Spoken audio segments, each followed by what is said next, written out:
Assalamualaikum warahmatullahi wabarakatuh. Selamat pagi Bapak Ibu Dewan Guru SMP PAUD dan anak-anak sekalian.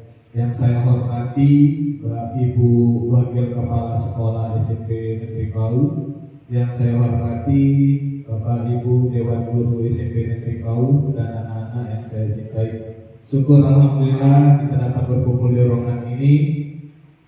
Bagaimana saya akan mengimplementasikan atau disinisiasi dari modul pembelajaran saya di pendidikan guru penggerak di modul 1.4.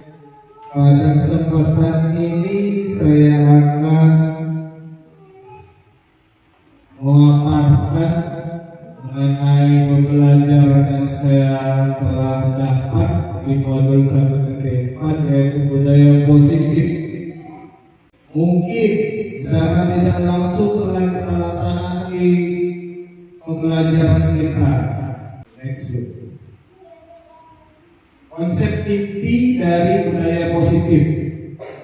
Yang pertama, perubahan paradigma belajar.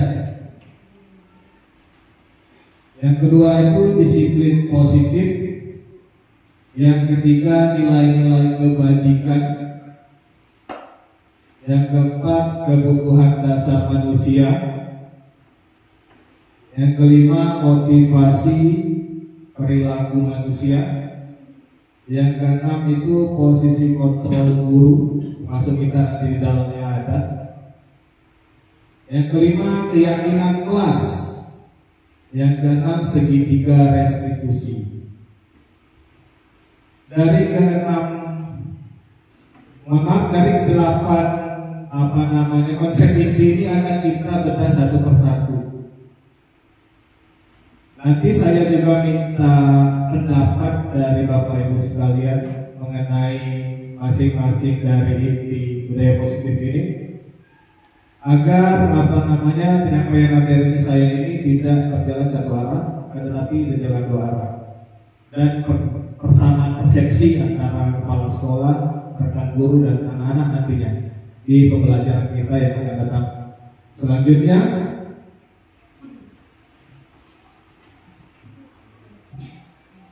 pembelajaran dengan paradigma baru. Nah, kita mulai dari sini. Pembelajaran dengan paradigma baru merupakan pembelajaran yang dirancang berdasarkan prinsip berdiferensiasi, sehingga peserta didik dapat belajar sesuai kebutuhannya berdasarkan tahap perkembangan sesuai teori psikologi modern untuk mewujudkan profil pelajar Pancasila. Perlu Bapak Ibu ketahui, untuk semester depan kita akan melaksanakan kurikulum merdeka untuk pertama kalinya, perdana. Jadi di kurikulum merdeka itu kita menekankan P5, profil pelajar Pancasila. Nah, boleh Bapak Ibu lihat di sana apa sih yang akan dicapai. Yang pertama, beriman bertakwa kepada Tuhan Yang Maha Esa, berakhlak mulia. Yang kedua, mandiri. Yang ketiga, bernalar kritis. Yang keempat, kreatif. Yang kelima, bergotong royong. Dan yang terakhir itu berkebinekaan global. Nah, inilah capaian itu ada di kita nanti di kurikulum merdeka. Jadi tidak ada lagi nilai angka, tidak ada lagi nilai predikat, yang ada nanti keterangan sesuai kebutuhan anak berdasarkan tahap perkembangan dan teori psikologi. Kebutuhan anak itu kan beda-beda, Bapak Ibu. Ada yang biasanya suka jadi hafal matematika, bahasa Indonesia. Nah, kita itu diarahkan. Jadi pembelajaran itu sekarang berpusat pada peserta didik atau murid. Jadi guru itu cuma menebalkan, memberi, memfasilitasi agar anak itu tumbuh kembangnya sesuai dengan bakatnya. Jadi tidak bisa kita memaksa dalam artian kita pelajaran ini anak itu harus sesuai dengan apa yang kita mau. Seperti itu Bapak Ibu. Sekarang kita pembelajaran berfokus pada murid, bukan lagi guru yang berkehendak atas siswa atau murid. Selanjutnya, nah ini yang sering terjadi, miskonsepsi tentang teori kontrol. Sebelum Bapak Ibu membaca ini, saya juga sambil membuat materi ini saya introspeksi atau refleksi. Selama ini yang saya lakukan itu benar atau salah mengajar.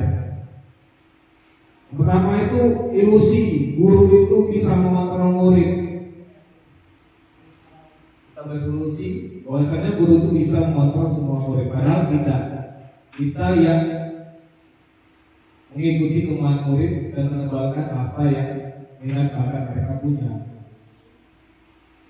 Selanjutnya itu ilusi bahwa semua penguatan positif, efektif dan bermanfaat. Nah, ini yang tadi kita sadari. Kita ngomong perasaan itu sudah benar, menasihati anak tersebut, tapi belum tentu anak tersebut paham atau menerima apa yang kita ucapkan. Tiga, ilusi bahwa kritik dan membuat rasa bersalah mampu menguatkan karakter. Yang keempat itu ilusi bahwa orang dewasa berhak memaksa. Seperti itu juga yang pernah kita lakukan di sekolah. Seperti saya sebagai guru waktu itu memaksa anak mengerjakan PR. Ilusinya seperti itu, berhak, padahal tidak.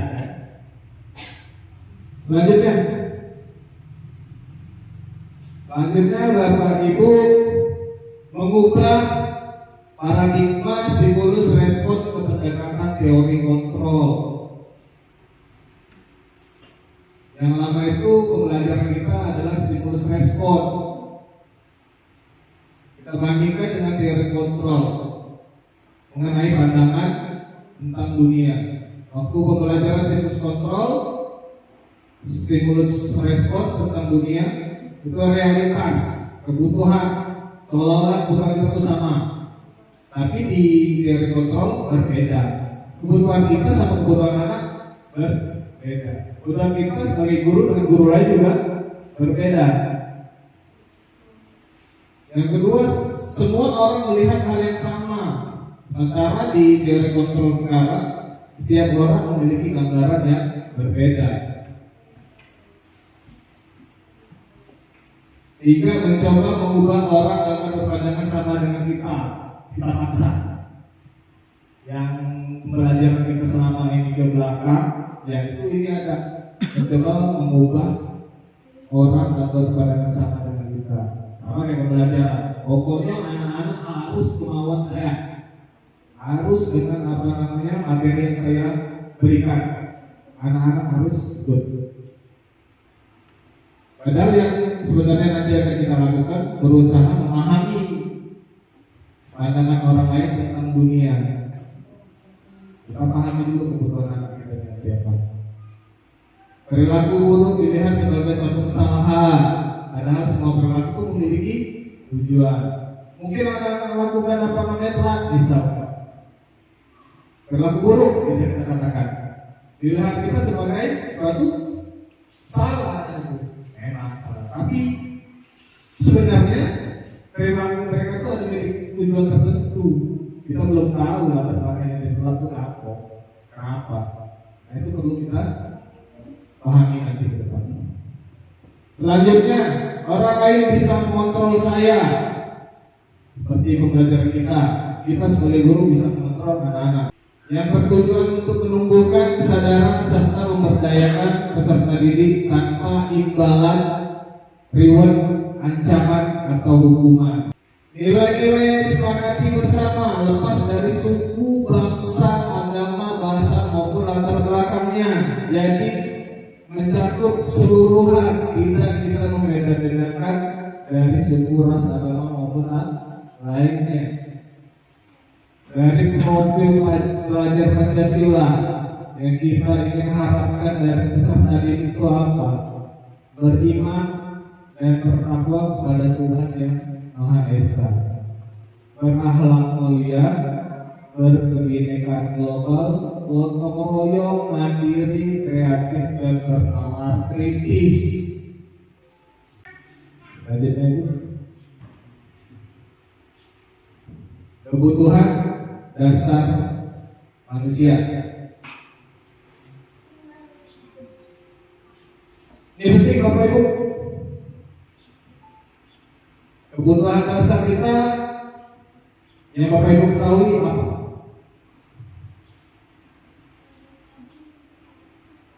Kebutuhan dasar manusia. Yang kita jelaskan dulu sih, kebutuhan dasar manusia adalah segala sesuatu yang kita lakukan untuk mendapatkan apa yang kita inginkan, untuk memenuhi kebutuhan. Seluruh tindakan yang dilakukan memiliki tujuan tertentu, dan semua usaha terbaik yang kita lakukan adalah dalam upaya agar kebutuhan dasar kita terpenuhi dengan baik. Baik sadar, papan, pangan, telah dengan klasifikasinya masing-masing. Lanjutnya, nah, 5 kebutuhan dasar manusia. Yang pertama, bertahan hidup.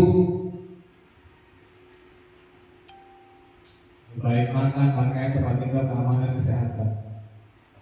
Yang kedua, kebutuhan hidup kita, kasih sayang dan merasa diterima. Merasa diterima, dipedulikan, berbagi, kerjasama, menjadi bagian dalam kelompok, dan lain sebagainya.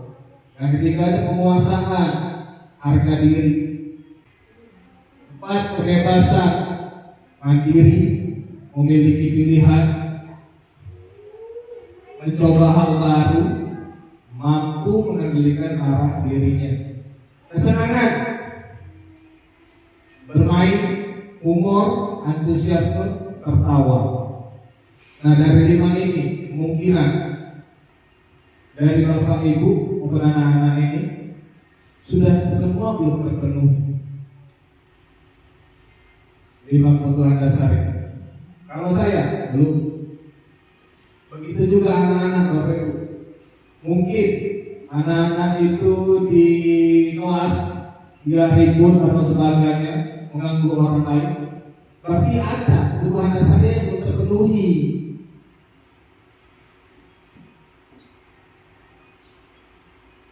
Contohnya ribut, ganggu kawannya. Berarti apa kebutuhan dasarnya yang belum terpenuhi? Bisa. Anak-anak itu tidur di sekolah pada saat dia belajar. Ada kebutuhan dasar anak tersebut yang tidak terpenuhi.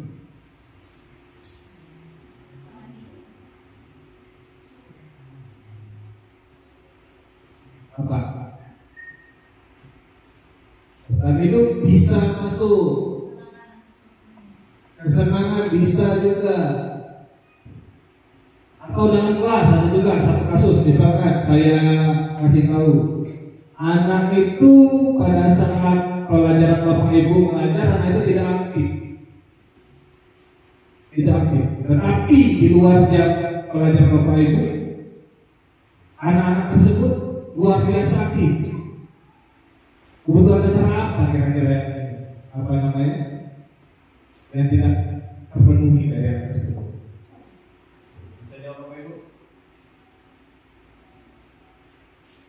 Ya, kebebasan, dengan bebas, ekspresi, ya.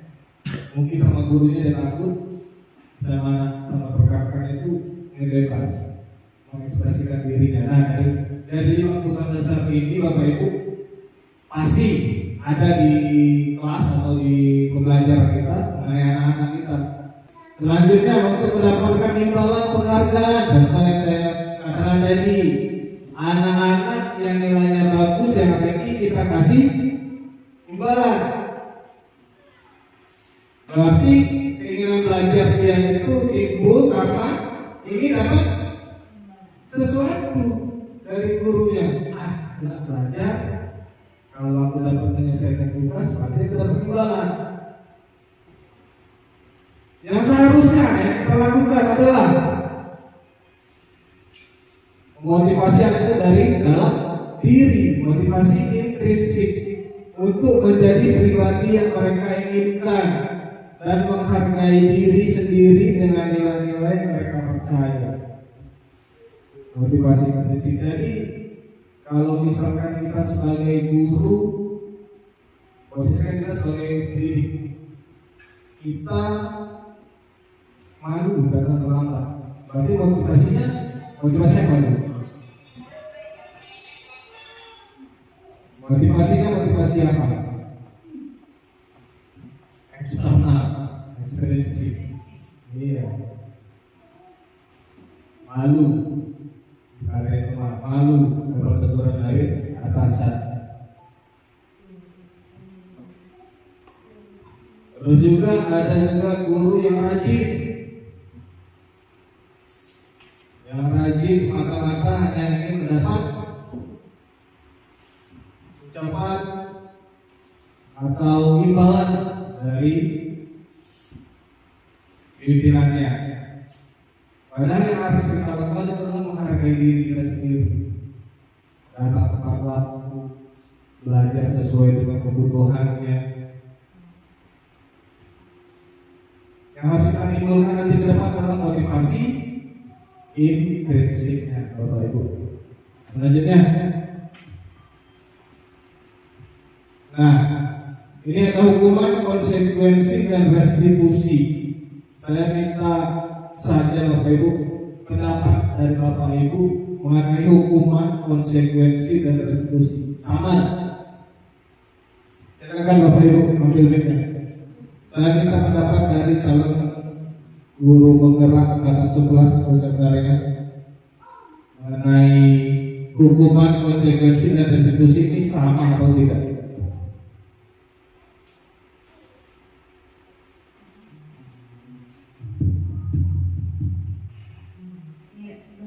Terima kasih atas kesempatannya, Pak. Menurut saya hukuman, konsekuensi, dan restitusi itu ketiga hal yang berbeda. Kalau hukuman itu sering kita sangkutkan dengan jika tidak mematuhi maka akan mendapatkan hukuman, gitu ya. Kalau konsekuensi itu menurut saya adalah sebuah kesepakatan. Kalau kalian ingin mendapatkan nilai yang bagus, konsekuensinya kalian harus belajar. Sebaliknya juga untuk guru, jika kita mau mendapatkan nilai kinerja yang baik, berarti kita harus memenuhi berbagai syarat di SKB kita, gitu ya. Kemudian kalau restitusi itu bagaimana cara kita untuk membentuk dan mewujudkan kerjasama, kemudian menjalin hubungan antara satu dengan yang lainnya, baik antara guru dengan guru, baik antara siswa dengan siswa maupun sebaliknya, komunikasi berbagai arah. Kemudian ketiga hal ini sangat saling ibarat kata itu saling berkaitan. Hukuman harus berkaitan dengan konsekuensi, kemudian harus juga dikembangkan dengan restitusi. Hukuman kalau tidak disertai dengan konsekuensi maka tidak akan erat. Kemudian kalau tidak ada restitusi juga tidak akan kuat.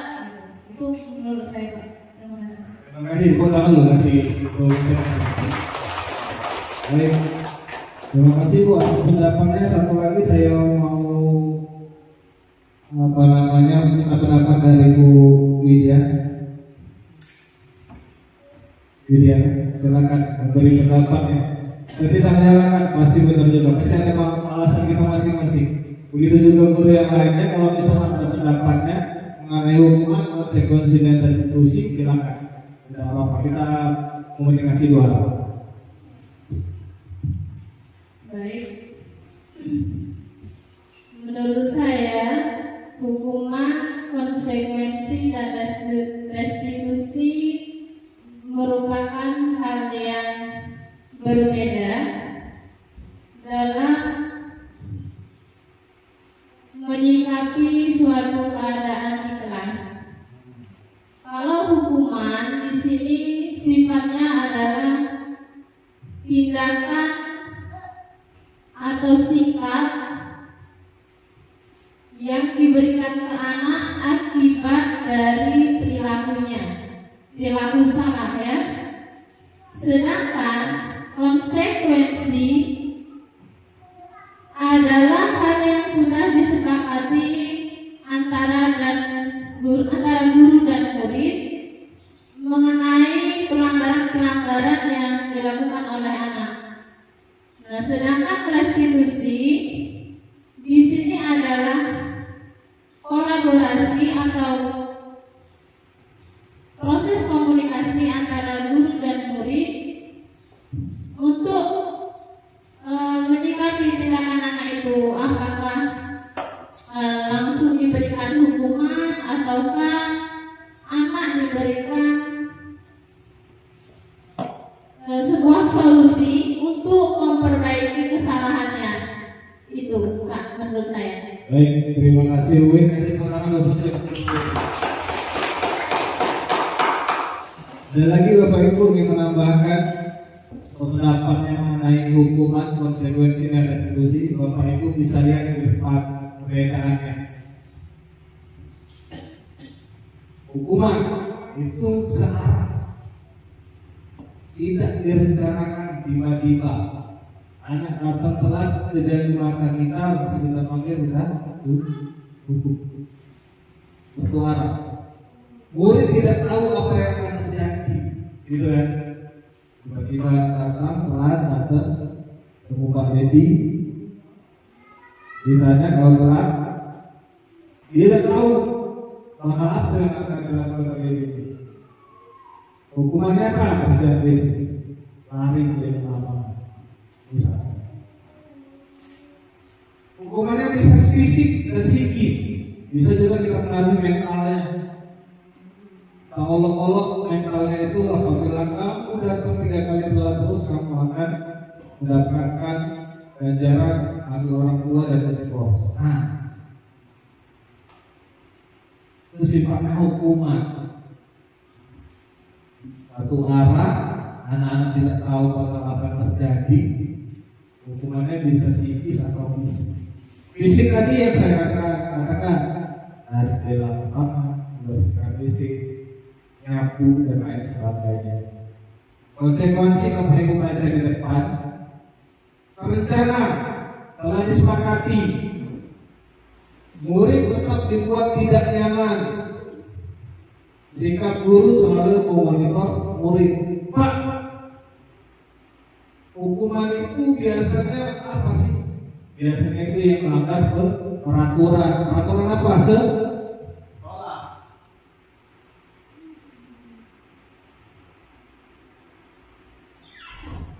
Peraturan yang ada di sekolah. Sementara konsekuensi itu dari kesepakatan kelas.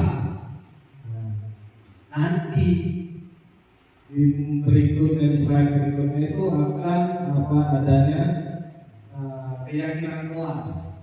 Nah, itulah yang bikin anak tersebut menerima konsekuensinya. Dalam penyusunan keyakinan kelas itu kita mengakomodir kemauan anak-anak itu. Apa kemauan anak-anak di kelas? Kita catat. Suruh anak-anak itu catat di kertas notas itu, tempelkan di depan. Jadi kemauan anak itu di kelas. Setelah anak-anak menuliskan apa kemauannya dan apa yang tidak dia inginkan, kita sesuaikan lagi dengan pesaing berarti. Pesaing sesuaikan dengan nilai mundur ke belakang, mundur ke belakang.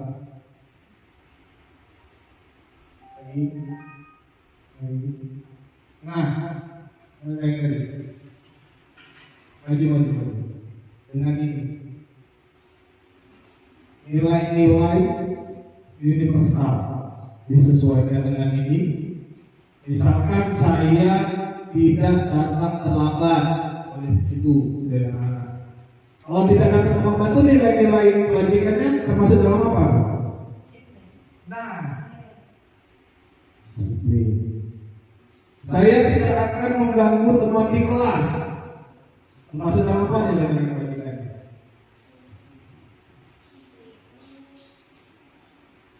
Menghargai.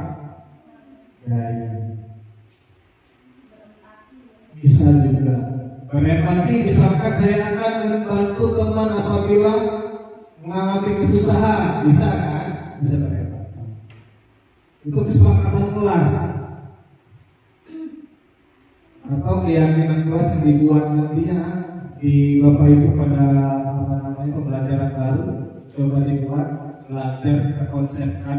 Nanti saya coba buat konsepnya dan Bapak Ibu di kelas membuat kesepakatan kelas yang nantinya akan membuat anak itu tidak nyaman apabila melanggar.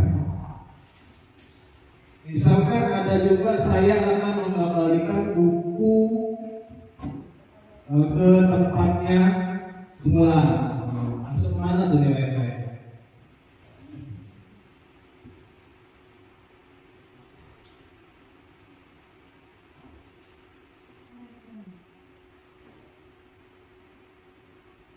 Diri sabu. Kalau komitmen itu contohnya saya akan belajar dengan sungguh-sungguh dan tidak mengganggu teman di sebelah.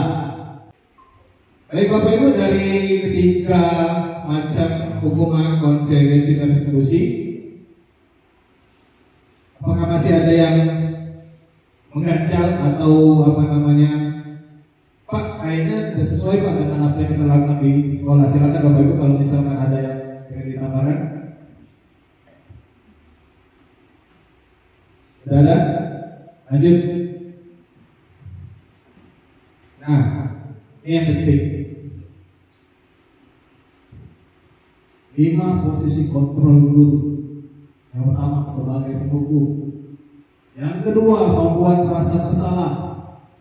Yang ketiga sebagai teman. Yang keempat sebagai pemantau. Yang kelima sebagai manajer. Next. Bapak Ibu silakan saksikan ini. Kalau terlewat berarti untuk slide berikutnya tidak bisa menjawab. Nanti ada sedikit tulisan. Play.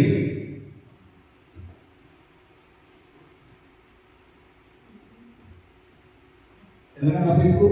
Nanti Bapak Ibu bisa lihat sendiri posisi saya di mana. Posisi saya di mana. Salam bahagia Ibu dan Bapak Guru hebat. Dalam penerapan disiplin positif restitusi, salah satu program yang dikembangkan adalah 5 posisi kontrol. 5 posisi kontrol dalam restitusi adalah proses perjalanan seorang pendidik agar dapat mengenali dirinya. Pada video kali ini, kita akan membahas tentang 5 posisi kontrol yang dikembangkan oleh Diane Dawson dan contoh penerapannya.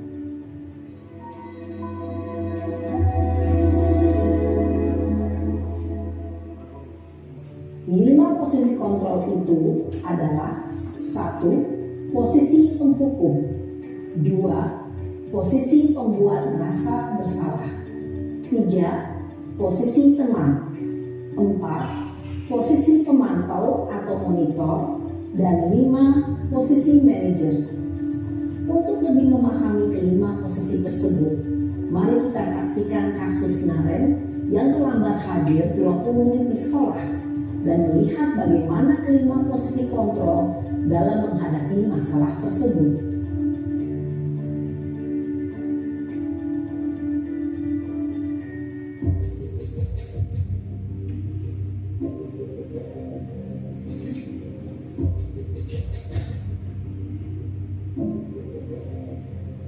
Naren, sini kamu. Selamat pagi Bu. Selalu terlambat. Kamu deh, pasti terlambat. Maaf Bu, saya Apa? Apa coba? Alasan kamu apa lagi? eh, Kapan sih kamu tidak terlambat?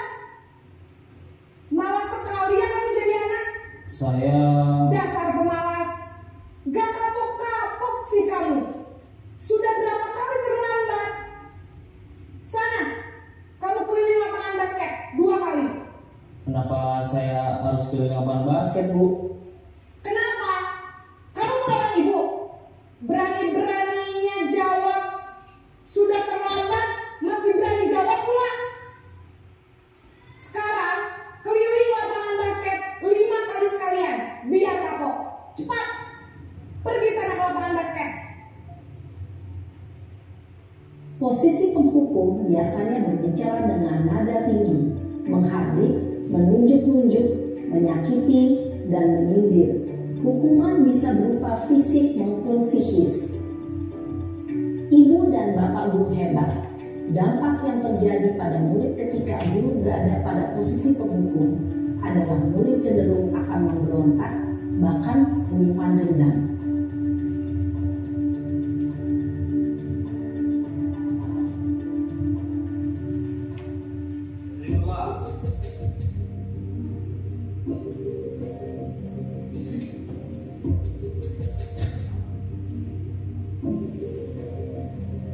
Naren,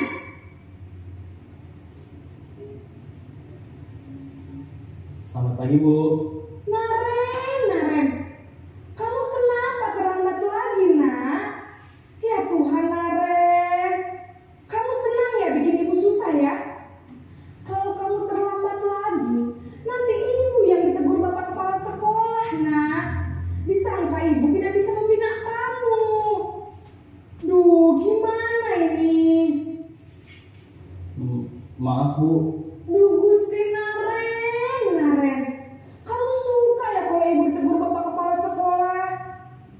Terus, sekarang ibu harus tulis apa yang di buku absen? Ini kamu sudah sering terlambat loh. Ibu harus apa coba? Maaf, Bu. Maaf sekali. Ya sudah, lain kali jangan bikin ibu susah lagi ya, nak ya.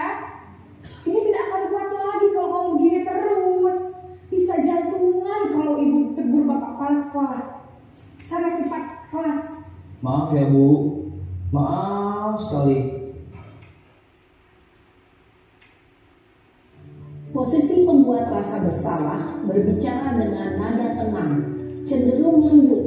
Namun kata-kata yang diutarakan membuat murid merasa menjadi orang yang gagal, memandang buruk dirinya sendiri, merasa tidak berharga, dan tidak sanggup membahagiakan orang lain. Ketika guru mengambil posisi pembuat rasa bersalah, murid akan menganggap dirinya yang bersalah dan ia akan menyimpan emosi negatif tersebut di dalam dirinya.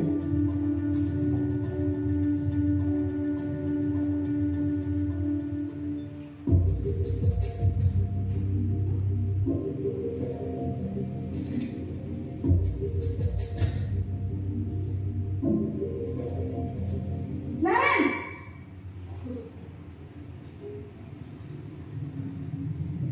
Selamat pagi, Bu.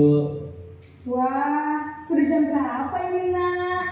Terlambat lagi ya, sayang. Iya, Bu. Habis ibu saya lupa membangunkan saya, Bu. Kamu malah menyalahkan ibu kamu. Kamu bukannya anak yang larinya paling kencang. Kok terlambat sih? Iya, Bu. Saya memang terlambat bangun tadi. Jadi biarpun saya lari kencang, tetap gak kekejar, Bu. Ya sudah sana. Nanti lain kali larinya lebih kencang lagi ya. Biar gak terlambat lagi. Bikin senang ibu. Demi ibu. Bisa kan? Bisa lah, Bu. Ya sudah sana masuk kelas. Ibu beresin urusan absen kamu. Kamu ini ada-ada saja. Dalam posisi teman, guru berbicara dengan nada suara ramah, akrab, cenderung bersenda gurau untuk menjaga suasana tetap santai. Murid akan merasa senang, aman, dan akrab dengan guru. Identitas yang tercipta adalah identitas sukses atau berhasil. Namun, perlu diingat, karena ini masih dorongan eksternal, maka ada faktor ketergantungan dari murid kepada orang tertentu. Di sini, guru aksennya, sehingga di lain waktu, murid bisa berperilaku baik, namun hanya kepada orang-orang tertentu saja.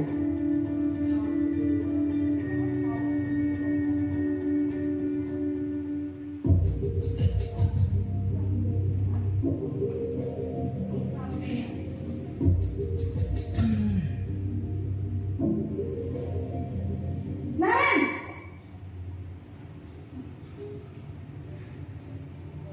Selamat pagi Bu. Naren, apa peraturan sekolah kita tentang jam berapa kita harus masuk sekolah, nak? Kita harus di sekolah jam 7 Bu. Iya betul, sekarang sudah jam 7.20. Naren sudah tahu konsekuensinya jika terlambat hadir. Paham Bu, saya harus tinggal kelas pas jam istirahat selama 20 menit. Iya benar, konsekuensinya demikian. Jadi nanti jam 9.30 pas istirahat, kamu harus tinggal di kelas, kerjakan tugas tambahan untuk ketertinggalan kamu, ya? Baik Bu. Posisi pemantau mengandalkan penghitungan atau data untuk mengontrol murid. Guru mengarahkan murid berdasarkan peraturan dan konsekuensi. Seorang pemantau menunjukkan bahasa tubuh dan ekspresi wajah yang datar dan cenderung formal.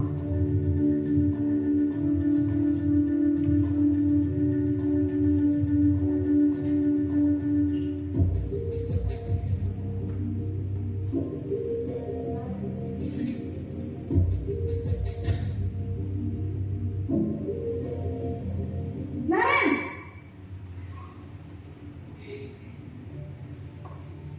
Selamat pagi Bu. Selamat pagi Naren. Maaf Bu, saya terlambat. Iya, sekolah masuknya jam 7, sekarang sudah jam 7.20. Jadi sekarang bagaimana ini Naren? Maaf Bu, saya lupa setel alarm saya semalam. Baiklah, menurut kamu, keyakinan sekolah yang mana yang perlu kamu tingkatkan? Menghargai diri sendiri dan orang lain mungkin ya Bu. Setuju. Jadi, apakah Naren meyakini prinsip saling menghormati tersebut? Iya Bu, saya meyakininya. Apakah Naren bersedia memperbaiki masalah keterlambatan ini? Bersedia Bu. Bagaimana kamu akan perbaiki masalah keterlambatan ini? Saya akan coba untuk tidak lupa menyetel alarm saya Bu. Baik, kalau Naren lupa menyetel alarm di rumah, ada orang yang kira-kira bisa bantu mengingatkan tidak? Ada Bu, kakak saya, Kak Emma. Ada lagi selain Kak Emma? Selain Kak Emma, ada ibu saya. Baik, jadi yang mengingatkan Naren adalah Kak Emma dan ibu kamu ya? Kira-kira akan mulai setel alarm kapan nih Naren? Setelah pulang sekolah, akan segera saya lakukan. Baik, jadi Naren akan setel alarm untuk bangun besok pagi dan akan diingatkan oleh kakak dan ibunda Naren ya. Ada lagi yang mungkin perlu dilakukan Naren agar tidak terlambat bangun lagi? Tidak ada Bu. Baik Naren, terima kasih untuk kerjasama kamu. Sekarang kamu perlu kembali ke kelas untuk belajar. Baik Bu, terima kasih. Posisi manajer adalah posisi kontrol yang disarankan untuk membimbing murid memiliki sikap disiplin yang positif, yaitu murid yang mandiri, bertanggung jawab, dan dapat memecahkan masalah. Tujuan dari posisi ini adalah agar murid dapat berefleksi atas tindakannya. Guru akan dengan tulus memberikan pertanyaan-pertanyaan bermakna, sehingga membuat murid dapat belajar dari kesalahannya dan mencari sebuah solusi untuk menyelesaikannya. Ibu dan bapak guru hebat, setelah mengamati adegan kelima posisi kontrol tadi, kira-kira posisi mana yang paling ideal? Posisi mana yang dapat menunjang motivasi intrinsik murid? Ya, tentu posisi manajer. Posisi ini memang posisi ideal yang ingin dituju setiap pendidik. Pada posisi inilah, guru dapat menerapkan disiplin positif yang berpihak pada murid, yang memerdekakan murid. Perjalanan seorang pendidik tentunya tidak mudah untuk sampai pada posisi seorang manajer. Namun, tujuan kita pasti, yaitu menciptakan murid-murid yang mandiri, merdeka, dan bertanggung jawab. Semoga penggambaran kelima posisi kontrol yang telah diperlihatkan ini. Baik, Bapak Ibu, setelah Bapak Ibu menyaksikan tadi mengenai 5 posisi kontrol guru, pertanyaannya, kira-kira pribadi Bapak Ibu, saya tanya satu lagi ya, Bapak Ibu itu ada di posisi yang mana? Dari Bu Waka dulu, Donald silakan. Posisi kontrol apa? Baik, terima kasih. Mengamati dari video tadi, saya berada pada posisi hukum. Posisi hukum, hukum dan sebagai teman. Kadang-kadang saya bisa seperti sebagai teman. Dua itu, selain itu tidak ada pada diri saya. Baik, terima kasih Bu Nadro. Selanjutnya Bu Sentarina. Di manakah posisi saya? Anda tanya. Iya, terima kasih Pak. Kalau melihat tampilan video tadi, saya rasa saya sudah pernah di posisi itu semua. Tetapi mungkin kecenderungannya. Tapi kalau dalam hal saya hukum, saya pernah. Dominan.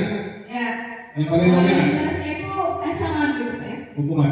Kalau kamu masih datang terlambat, nanti ibu apakan. Nah itu saya paling sering. Oh, berarti masuk mana tuh? Itu penghukum, kemudian pengumuman rasa bersalah. Pernah juga saya lakukan. Contohnya, mungkin ada murid A yang terlambat. Gara-gara kamu terlambat, teman kamu satu kelas jadi terlambat ujian. Nah itu pernah saya buat. Baik. Di posisi guru pribadi saya di sini sama seperti teman-teman yang lain. Paradigma lama dan sulit dirubah. Di sini sebagai penghukum dan pembuat rasa bersalah. Posisi mana paling dominan? Apakah seluruhnya sudah dilakukan? Yang paling dominan itu sebagai pembuat rasa bersalah ya Pak. Tambah sebagai teman. Nah, untuk sebagai manajer itu sesekali saya lakukan. Cuman respon dari peserta didiknya, ada ketika kita tanya kenapa terlambat, peserta didik kebanyakan diam atau tidak ada atau tidak menjelaskan permasalahan yang dia hadapi. Jadi menjadi sebagai manajer kita juga sebagai guru, karena kalau anaknya responnya diam, kita kebingungan seperti apa gitu Pak. Oke, baik. Terima kasih Bapak Ibu telah memberikan pengalaman dan masukannya selama jadi guru. Posisi mana yang saya dominan, gitu kan? Seperti Bapak Ibu ketahui, bahwasannya posisi yang paling ideal untuk seorang guru adalah posisi manajer. Permasalahannya, posisi manajer kata Bu Septarina dan rekan guru lainnya itu belum ada respon positif dari anaknya, betul? Nah, nanti pada saat posisi manajer ini ada tahapan-tahapan yang harus kita lakukan untuk anak tersebut menjadi aktif, mau cerita dan sebagainya. Oke, next go. Nah, sebagai pemahaman, siapa yang bisa jawab pernyataan nomor 1? Apa peran teman sekolah jika tidak memakai atribut? Termasuk posisi kontrol apa? Nomor 1. Penyimak tadi.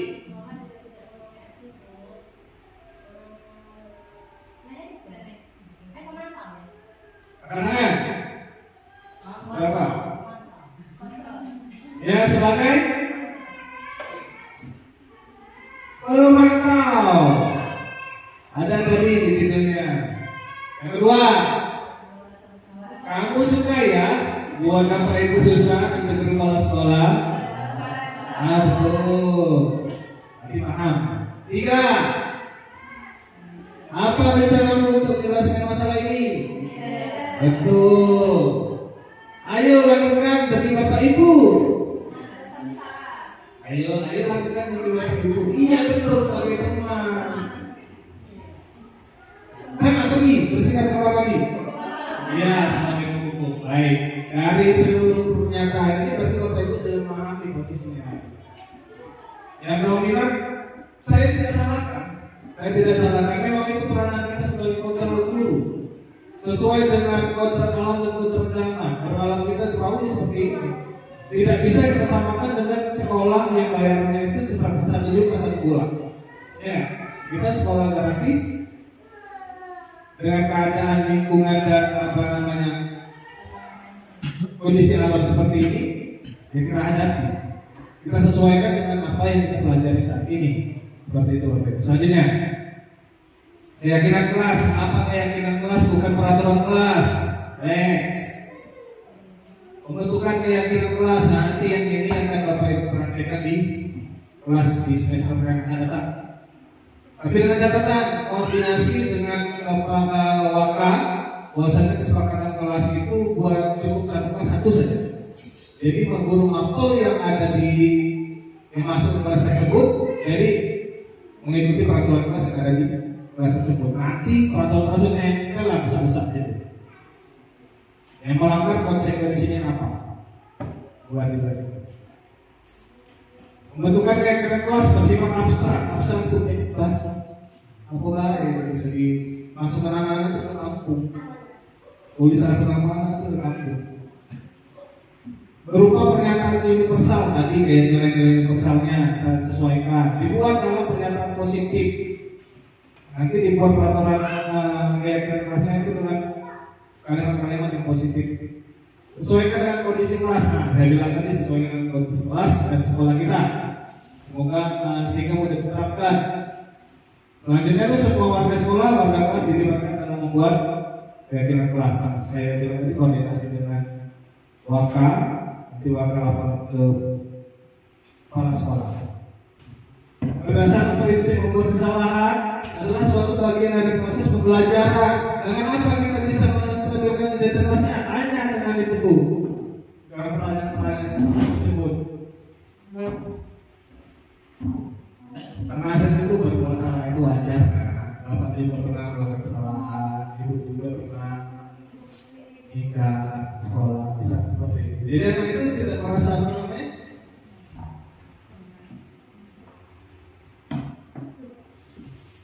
Nah, terus juga kita dalam identitas itu kita buat pelajaran yang kayaknya menenangkan hatinya stabil.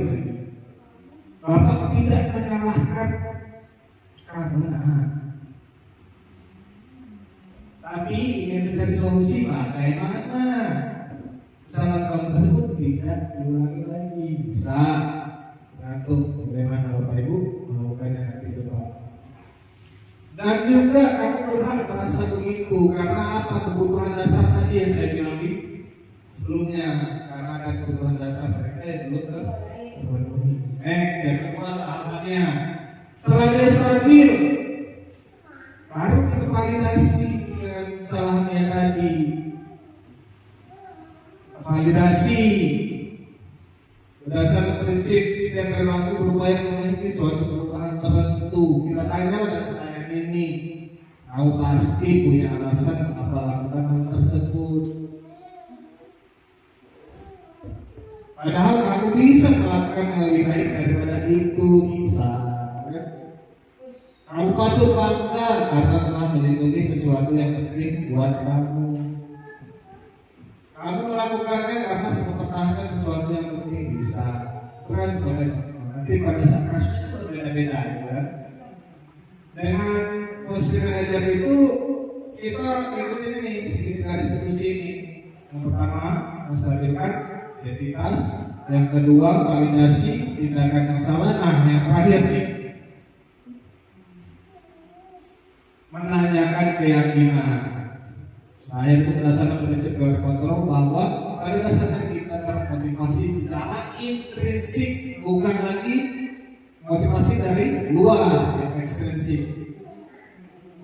Nah, apabila Bapak Ibu telah melakukan melaksanakan keyakinan kelas nanti pada saat semester yang akan datang, sudah Bapak Ibu buat keyakinan kelas. Apabila anak-anak itu melakukan kesalahan atau tidak menaati peraturan keyakinan kelasnya, nah itu bisa berkaitan dengan ini.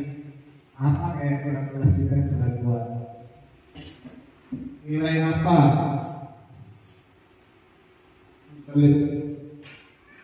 Nilai-nilai apa yang telah disepakati bersama?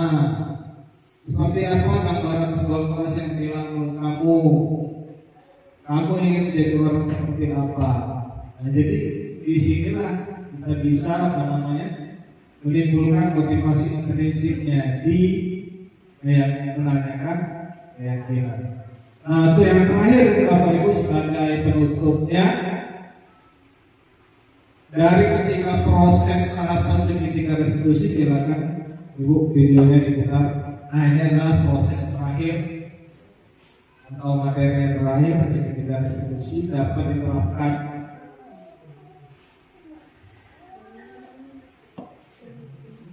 dalam kondisi atau skenario sebagai berikut. Ini sebagai contoh saja. Salam dan bahagia Ibu dan Bapak guru hebat.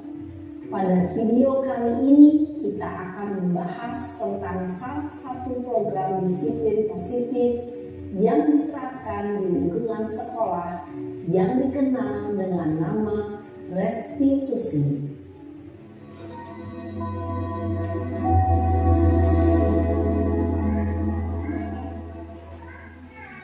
Restitusi dikembangkan oleh pakar pendidikan dan dosen berlandaskan pada teori kontrol Dr. William Blaser.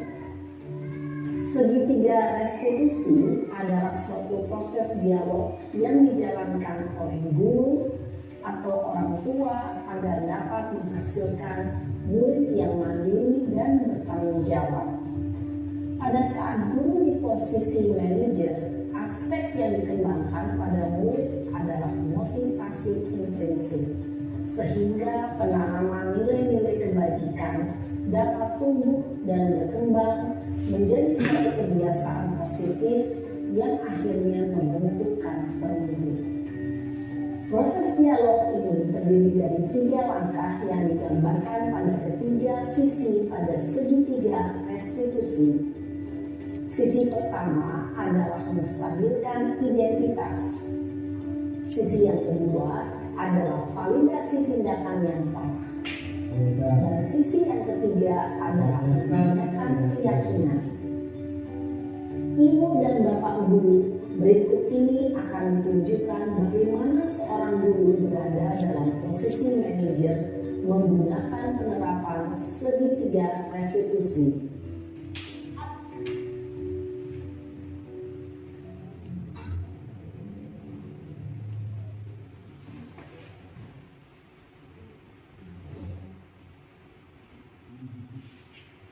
Siang Sarah.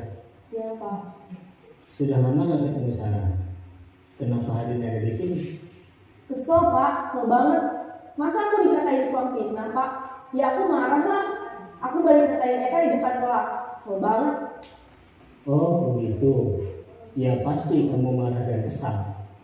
Bapak juga akan marah apabila ada yang menyuruh Bapak seperti itu. Kemudian pada saat itu kamu mau melakukan apa? Ya saya langsung ngatain Eka lah Pak. Kesel banget. Saya bentak-bentak dia depan teman-teman lain. Oh begitu. Pasti kamu melakukan seperti itu karena suatu alasan tertentu kan? Iyalah, masa saya diam saja Pak? Ya saya bela diri lah. Masa saya dituduh tukang fitnah? Ya wajar lah. Mempertahankan harga diri itu sesuatu yang penting buat kamu. Untung kamu tidak bertindak lebih gegabah lagi. Hanya membentak-bentak. Iya Pak. Untung saya masih bersabar dan hanya membentak saja. Sudah gemes padahal. Saya pasti bela diri lah. Ya pasti ya. Tapi kamu memilih untuk tetap bertahan dan bersabar. Kamu memilih untuk tidak berbuat lebih parah lagi bukan? Iya. Nah, sekarang coba kita lihat lagi tindakan kamu yang bentak-bentak Eka di kelas. Tindakan kamu itu kira-kira sesuai dengan keyakinan kelas atau prinsip kamu tidak? Enggak lah Pak. Capek Pak jadi pemarah. Jadi keyakinan atau prinsip mana yang kurang sesuai dengan keinginan kamu? Ya, saya sebenarnya sangat menghargai orang lain. Mungkin saat itu saya menjadi emosi, jadi tidak menunjukkan sikap itu. Kamu meyakini tidak? Menghargai orang lain itu penting buat kamu. Yakinlah Pak. Iya, setuju. Kita harus saling menghargai. Namun, Ada juga keyakinan yang kita sepakati yang perlu kita jalankan apabila kita sedang marah, bukan? Ya, saya bisa lebih proaktif, mulai dengan diri sendiri. Saya bisa jadi lebih sabar, mengambil waktu jeda untuk berpikir mau apa selanjutnya. Kira-kira kamu bersedia memperbaiki masalah ini tidak? Bersedia, Pak. Kalau kamu memperbaiki masalah ini, kamu akan menjadi orang seperti apa? Saya akan menjadi orang yang bertanggung jawab kali ya, Pak. Dan senantiasa proaktif. Iya, menurut kamu bagaimana rasanya menjadi orang seperti itu? Ya nyaman lah, bangga bisa bersabar dan menahan diri. Baiklah kalau begitu. Yuk kita pikirkan bagaimana memperbaiki masalah ini.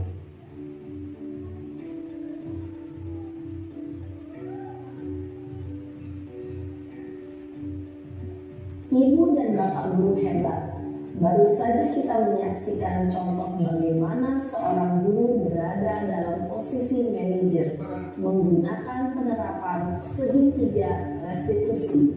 Baik Bapak Ibu, setelah kita menyaksikan tadi tahapan-tahapan mengenai segitiga restitusi, saya harap Bapak Ibu juga akan dapat nantinya yang dominan tadi dalam posisi kontrol guru. Saya harap juga Bapak Ibu dapat menjadi posisi manajer dengan menjalankan segitiga restitusi dengan 3 tahapan yang itu. Yang pertama menstabilkan identitas, yang kedua itu tadi validasi tindakan yang salah, dan yang ketiga itu menyampaikan keyakinan kelasnya apa yang telah dilanggar, bagaimana cara solusinya untuk memperbaiki dan lain sebagainya. Baiklah Bapak Ibu, demikian yang dapat saya sampaikan mengenai pembelajaran yang saya dapatkan dalam pendidikan guru penggerak modul 1.4 yaitu budaya positif. Semoga dengan kerjasama dan kolaborasi ke depannya kita dapat melaksanakan dan menjalankan budaya positif di SMPN Negeri Pau. Demikian Bapak Ibu yang dapat saya sampaikan. Lebih kurang saya mohon maaf pada waktu manapun. Saya akhiri dengan bila taufiq wal hidayah. Wassalamualaikum warahmatullahi wabarakatuh.